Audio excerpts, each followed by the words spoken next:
जैसे आर्य समाज की स्थापना किसने की थी, कब की थी, रुतवारी जो सिस्टम हो गया वो कौन लेकर आया था। जब यहाँ फिजिक्स से ज़्यादा क्वेश्चन नहीं आते, बायोलॉजी केमिस्ट्री से ज़्यादा नहीं आते, सबसे ज़्यादा बायो से आते हैं, फिर पॉलिटी से, हिस्ट्री से और ज्योग्राफी से। ये डांस वो डांस, इसके अलावा जितने भी स्टैटिक के क्वेश्चन हो गए, प्रथम पुरुष प्रथम महिला, यहाँ के अपनी मंजिल को भुलाकर जिया तो क्या जिया, अपनी मंजिल को भुलाकर जिया तो क्या जिया से जितने ताल वाले हो गए, जिस शब्द के आगे ताल लगा होता है वो कहाँ पर होता है, सारे के सारे उत्तराखंड में हो गए। ठीक है, ये मैं स्लाइड इसलिए ऐड करता हूँ हर दिन के क्लास में, क्योंकि मेरा मानना है कि किसी एक चीज़ को आप पकड़ लीजिए, किसी एक चीज़ का साथ पकड़ लीजिए, कोई एक अच्छा दोस्त पकड़ लीजिए, कोई एक अच्छी किताब पकड़ लीजिए, कोई खूबसूरत लाइन पकड़ लीजिए और उसके साथ आप मेहनत करते रहिए, जीवन में आप जरूर आगे बढ़ जाएंगे। जैसे मुझे हमेशा जब मैं सोने जाता हूँ तो मुझे एपीजे अब्दुल कलाम की वो बात हमेशा याद आती है, ठीक है, कि सपने वो नहीं जो आप सोने के बाद देखते हैं, सपने तो वो हैं जो आपको सोने नहीं देते हैं। और ये कहीं ना कहीं मेरे सपनों में, मेरे एम में एक जान डाल देता है। उसी तरीके से आपके लिए ये लाइन है मेरी तरफ से कि अपनी मंजिल को भुलाकर जिया तो क्या जिया, अपनी मंजिल को भुलाकर जिया तो क्या जिया, है दम तुझ में तो उसे पाके दिखा। ठीक है, अपनी मंजिल को भुलाकर जिया तो क्या जिया, है दम तुझ में तो उसे पाके दिखा, लिख दे खून से अपने कामयाबी की कहानी, लिख दो खून से अपने कामयाबी की कहानी और बोल उस किस्मत को, है दम तो मिटा के दिखा। ठीक है भाई, तो इस तरीके से मेहनत करते रहना है, सफलता जरूर हाथ लगेगी। तो ये बहुत महत्वपूर्ण है आप लोगों के लिए। इसमें सबसे ज्यादा बच्चा फंसता है कि सर जीएस की स्ट्रेटजी क्या होनी चाहिए। ठीक है, जीएस की स्ट्रेटजी क्या होनी चाहिए, यूट्यूब पर सबसे ज्यादा सर्च किया जाने वाला शब्द ये कि सर यहाँ पर मार्क्स कैसे बढ़ाएं। जैसे आप मैथ में 50 में 50 लेकर आ गए, इंग्लिश में 50 में 50 लेकर आ गए, रीजनिंग में 50 में 50 लेकर आ गए, ठीक है, मैं भी उतना लेकर आ सकता हूँ 50 50 50, लेकिन अगर मेरे जीएस में ही 10 नंबर आ गए तो मैं सिर्फ 160 पे ही रह जाऊंगा। ठीक है, तो सर जीएस में हम जो है स्कोर कैसे करें, यहाँ पर इस बात को बताइए कि जीएस के लिए हमारी स्ट्रेटजी क्या होनी चाहिए। बहुत ज़्यादा बच्चों का डिमांड रहता है, पिछली वीडियो में बच्चों ने बहुत कमेंट किया। ठीक है, तो इस बारे में हम समझते हैं कि जीएस की स्ट्रेटजी क्या होगी। देखो, आपको जीएस को अपने पेपर के लिए 3 पार्ट्स में तोड़ना है, आप समझेंगे यहाँ पे, और 3 पार्ट से आपके सवाल पूछे जाते हैं। सबसे पहला जो पार्ट होता है ना, वो होता है मेरे भाई यहाँ पर सिलेबस। सिलेबस का मतलब क्या हो गया, सिलेबस का मतलब यहाँ पर आपके सब्जेक्ट हो गए। जैसे अगर हम बात करें तो फिजिक्स हो गया, केमिस्ट्री हो गया, आपको बायो हो गया, ठीक है, पॉलिटी हो गया, हिस्ट्री हो गया, ज्योग्राफी हो गया, आपका इकोनॉमिक्स हो गया, और इसके अलावा यहाँ पर आपका थोड़ा बहुत इन्वायरमेंटल हो गया। नेक्स्ट बात करते हैं यहाँ पर, तो ये हो जाता है आपका स्टैटिक का पोर्शन। ये जो स्टैटिक का पोर्शंस होते हैं, जैसे आप कह सकते हैं इसमें कि सर कंट्री एंड कैपिटल है, ठीक है, फिर उसके बाद यहाँ पर करेंसी जैसे शब्द हो गए, फिर उसके बाद यहाँ पर जैसे डांस वाले शब्द हो गए, जितने के जितने, फोक डांस, ये डांस वो डांस, इसके अलावा जितने भी स्टैटिक के पोर्शंस हो गए, प्रथम पुरुष प्रथम महिला, यहाँ के राष्ट्रपति कौन है, यहाँ के ये कौन है, ये फलाना ठिकाना, जितनी बातें होती हैं। और तीसरा जो होता है वो होता है हमारा करंट अफेयर। ठीक है, ये जो जीके होता है ना, ये हमारा 3 पार्ट्स में ब्रेक होता है करंट अफेयर्स में। जैसे कि मैंने कहा आपको, पहला पार्ट सिलेबस, दूसरा पार्ट स्टैटिक, तीसरा पार्ट करंट अफेयर। और हमें एक ऐसी रणनीति बनानी होगी जिनसे हम तीनों पार्ट को क्रैक कर पाएं बड़े अच्छे तरीके से, क्योंकि पेपर में सवाल यहाँ से भी आते हैं, यहाँ से भी आते हैं, यहाँ से भी आते हैं। अगर हम इनके ब्रेकआउट की बात करें तो करंट अफेयर्स में हमारे कितने सवाल होते हैं, करंट अफेयर्स में हमारे 4 से 5 सवाल होते हैं। ठीक है, स्टैटिक से हमारे कितने सवाल होते हैं, तो 4 से 5 सवाल होते हैं। अगर हम इनका वेटेज 10 सवालों का मान ले तो पूरी की पूरी सिलेबस से हमारा 15 सवाल आता है। और हमें जो है एक ऐसी रणनीति बनानी पड़ेगी। देखो भाई, जिन्होंने वीडियो को अभी तक लाइक नहीं किया है वो लाइक कर दें, और जिन्होंने वीडियो को शेयर नहीं किया वो शेयर कर दें।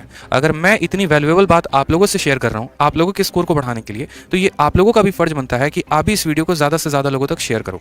ठीक है, अगर मैंने यहाँ पर जो है एक जहद उठाई है कि आप लोगों के स्कोर को बढ़ाऊँ, मैं आप लोगों की सहायता करूँ, मैं आप लोगों को जो है स्ट्रैटेजी ढंग की बताऊँ, तो उसी तरीके से आप लोगों का भी ये फर्ज बनता है कि आप वीडियो को ज़्यादा से ज़्यादा लोगों तक पहुँचाओ। ठीक है, तो ज़्यादा से ज़्यादा लोगों तक शेयर करो आप। तो ये हमारा एक सिलेबस हो गया, और दूसरा हो गया हमारा ये स्टैटिक का पोर्शन, और तीसरा हो गया हमारा करंट अफेयर का पोर्शन। ठीक है, ये सभी पॉइंट्स पर अगर जो स्टूडेंट काम कर लेगा, उसका जीएस में जो स्ट्रैटेजी है, जीएस में जो स्कोर है, वो हमारा 35 प्लस आना शुरू हो जाएगा। और 30 और 35 प्लस एक बहुत ही बढ़िया स्कोर माना जाता है आपके जीएस में। अगर इतना आप स्कोर करते हैं तो आपका बहुत अच्छा रिजल्ट आएगा। लेकिन इस बढ़िया रिजल्ट के लिए हमें क्या करना पड़ेगा, किस तरीके की प्लानिंग करनी पड़ेगी, किस तरीके की जो है हमें ब्रेकआउट रखना पड़ेगा। तो जैसा कि मैंने आपको सबसे पहले बताया, तो यहाँ पर समझते हैं, सबसे पहले यहाँ से शुरुआत करते हैं। ठीक है, सबसे पहला पॉइंट आप पकड़िए यहाँ पे सब्जेक्ट में। इस सब्जेक्ट में अगर आपको देखना है ना, तो आप देखना यहाँ फिजिक्स से ज़्यादा क्वेश्चन नहीं आते, बायोलॉजी केमिस्ट्री से ज़्यादा नहीं आते, सबसे ज़्यादा बायो से आते हैं, फिर पॉलिटी से, हिस्ट्री से और ज्योग्राफी से। ये आपके जो है ना, ये 4 सब्जेक्ट जो है ये बहुत इंपॉर्टेंट है इन 7 सब्जेक्ट्स में। इसको जो है आप प्रॉपर तरीके से अगर रिवाइज कर लेते हैं, प्रॉपर तरीके से आप एक एक पॉइंट पढ़ लेते हैं, तो आपको परेशानी नहीं होगी। फिर बच्चा बोलेगा कि सर इसको पढ़े तो कहाँ से पढ़े। ठीक है, क्या कोई किताब को रेफर करें, क्या कोई यूट्यूब चैनल को रेफर करें, कैसे पढ़ें। तो देखो, हमारे चैनल पर ऑलरेडी क्लासेस चल रही है, आप उससे रेफरेंस ले सकते हैं। इसके अलावा जो है अगर आप किसी बुक से पढ़ना चाहते हैं तो आप किसी बुक से पढ़ सकते हैं, लेकिन बुक में जो सबसे बेस्ट होगा मेरे हिसाब से वो रहेगा लूसेंट। अगर आप लूसेंट पढ़ते हैं ठीक है। या हिंदी वाले स्टूडेंट अगर आप घटना चक्र पढ़ते हैं तो आप वहां से भी सवालों को बढ़िया तरीके से कंसेप्ट को समझ सकते हैं। कभी भी जीएस को पढ़ने की जो स्ट्रैटेजी होती है वो इस तरीके से होती है कि पहले आप सब्जेक्टिव को पढ़िए और फिर उसके बाद आप उसके ऑब्जेक्टिव को लगाइए। जैसे मानिए कि सबसे पहले आपने दिल्ली सल्तनत पढ़ा, तो आप दिल्ली सल्तनत को पढ़ लीजिए और उसके बाद दिल्ली सल्तनत पर आधारित जितने भी प्रश्न आपके लूसेंट के ऑब्जेक्टिव में है पहले आप उसको लगाइए। इससे क्या होगा कि आपका जो लेवल है वो इंक्रीज होगा, आपको जो चीजें हैं क्रम अनुसार याद होती चले जाएंगे और आपका फिक्स रहेगा कि हाँ यार जब मेरे सामने 4 ऑप्शंस आते हैं तो उसमें मुझे सही ऑप्शन किस तरीके से टिक करना है। तो इन बातों पर सबसे ज्यादा फोकस करिए। नेक्स्ट बात आता है स्टैटिक में। स्टैटिक के लिए देखो अलग अलग तरीके से काम किया जा सकता है। स्टैटिक में कोई बच्चा बोलता है कि सर हमको ट्रिक से याद होता है, जैसे मानो कि पहाड़ हो गए, पर्वत हो गए, आपके दर्रे हो गए, ठीक है, इनको कोई बच्चा कहता है कि सर हमको ट्रिक से याद करना है। जैसे जितने ताल वाले हो गए, जिस शब्द के आगे ताल लगा होता है वो कहां पर होता है, सारे के सारे उत्तराखंड में हो गए, भीमताल, ठीक है, नैनीताल, इस तरीके से करके। तो ये सारे के सारे मेरे भाई कहां पर हो गए, उत्तराखंड में। तो आपने जैसे ट्रिक से याद कर लिया। नहीं तो आप ऐसा कर सकते हो कि आप ट्रिक से यूट्यूब चैनल में आपको एक बता रहा हूं, वहां से भी आप फॉलो कर सकते हो, क्रेजी जीके ट्रिक्स करके।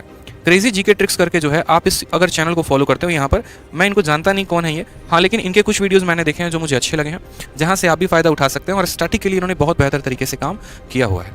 तो स्टैटिक का पोर्शन आप यहाँ से कंप्लीट कर लीजिए। साथ में लूसेंट का जो मिसलेनियस है, उस लूसेंट के मिसलेनियस को जरूर खत्म कर लीजिए मेरे भाई, ठीक है। लूसेंट का जो मिसलेनियस है ना, उनको भी आप जरूर खत्म कर लो। मिसलेनियस में जैसे आपका हो गया कंट्री कैपिटल है, इसके अलावा जो है एक एक पार्क है, वाइल्ड लाइफ सेंचुरीज हैं, इसके अलावा जो है कौन सा पार्क, जैसे सिमलीपाल हो गया, सिमलीपाल कहाँ है तो उड़ीसा में है। जैसे डांस के बारे में हो गया कि जो राउफ डांस है वो कहाँ का है तो कश्मीर का है, जो तमाशा है वो कहाँ का है तो महाराष्ट्र का है। इस तरीके से आप एक एक पॉइंट को यहाँ पर टिक करके मिसलेनियस में खत्म कर सकते हैं। इसके अलावा जैसे मानो और भी पिंक बॉक्स कैसे हो गए, हिस्ट्री में आपने कुछ पढ़ा होगा, ज्योग्राफी में पढ़ा होगा, जैसे आर्य समाज की स्थापना किसने की थी, कब की थी, रतवारी जो सिस्टम हो गया वो कौन लेकर आया था, जमींदारी कौन लेकर आया था। तो ये लूसेंट में पिंक बॉक्स में बनाकर दिया गया है। ये आपके ऐसे होते हैं जिनको अगर आप कवर अप कर लेते हैं अच्छे तरीके से तो आपका स्टैटिक में एक भी सवाल नहीं छूटेगा।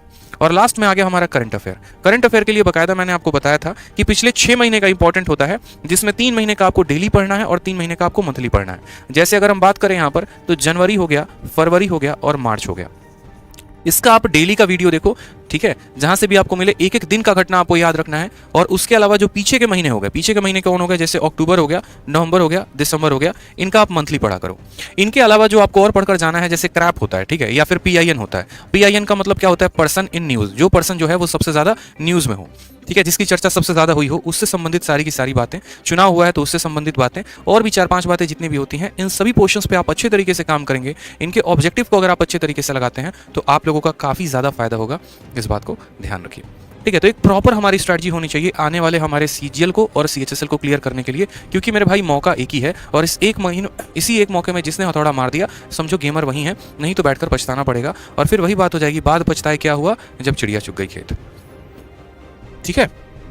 तो ध्यान रखिए, इस तरीके से आप पूरा बढ़िया से एक स्ट्रैटेजी बनाइए और साथ में जरूर बताइए मुझे कि आप लोग को जो है और किन किन चीज़ों में मेरी आवश्यकता पड़ेगी, कैसे आप और मेरी हेल्प चाहते हैं, ठीक है। और बढ़िया तरीके से इस पॉइंट को याद रखिए। धीरे धीरे हम आपको और स्ट्रैटेजी बताते रहेंगे। और यहाँ पर जो सब्जेक्ट वाले पोर्शन है ना, इनमें हमेशा काम करना, एक तरफ सब्जेक्टिव पढ़ते जाना, दूसरी तरफ ऑब्जेक्टिव लगाते जाना। ऐसा नहीं करोगे तो एक तरफ पढ़ोगे दूसरी तरफ भूलोगे और ये बड़ा खत्म कहानी हो जाएगा, ठीक है।